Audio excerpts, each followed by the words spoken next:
জেগে উঠে আমাদের জীবনে পরবর্তীকালে আমাদেরই কষ্ট পেতে হবে, আমাদের জীবনে দুঃখ হবে। কারণ সৎ আচার বিচার যদি আমি জগতে দান না করতে পারলেন, কাউকে শিখাতে না পারলেন, ওই সৎ কথার অভাবে, ওই সৎ বিচারের অভাবে আমার দুঃখ ভোগ করতে হবে। কারণ যাহা কিছু দিবি তাই ফিরে পাবি।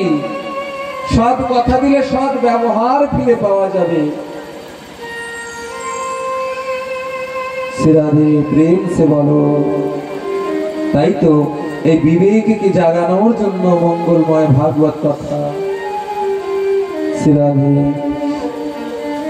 তাই ভগবান শ্রীকৃষ্ণের শ্রীচরণে কামনা করছে, ও ঠাকুর এই দিব্য ভাগবত কথা, সৎ কথার ব্যবস্থা তুমি সদা সর্বদা করবে। এই সুযোগ আমাদের জীবনে তুমি সদা সর্বদা তুলে ধরবে। আমি যেন একটু মানুষ হতে পারি। ও মঙ্গলময় মধুসূদন, তুমি কৃপা করবে। মঙ্গলময় তুমি শ্রী মধুসূদন,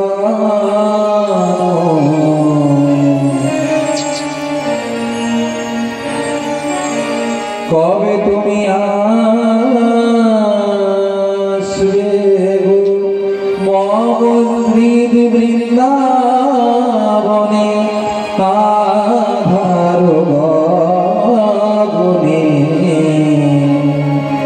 কবে দীপ শিখা জ্বালবে, কবে দীপ শিখা জ্বালবে। মঙ্গলময় তুমি শ্রী মধুসূদন,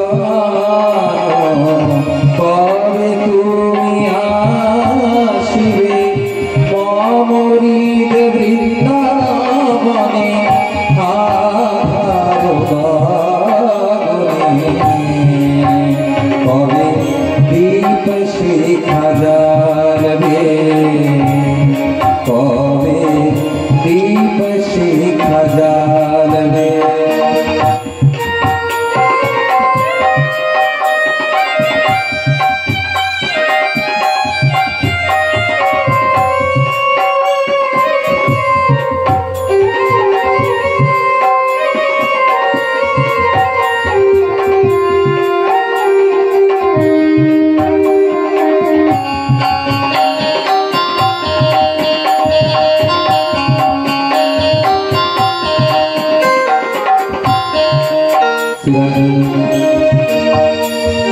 আধার গগনে কবে দীপ শিখা জ্বালবে।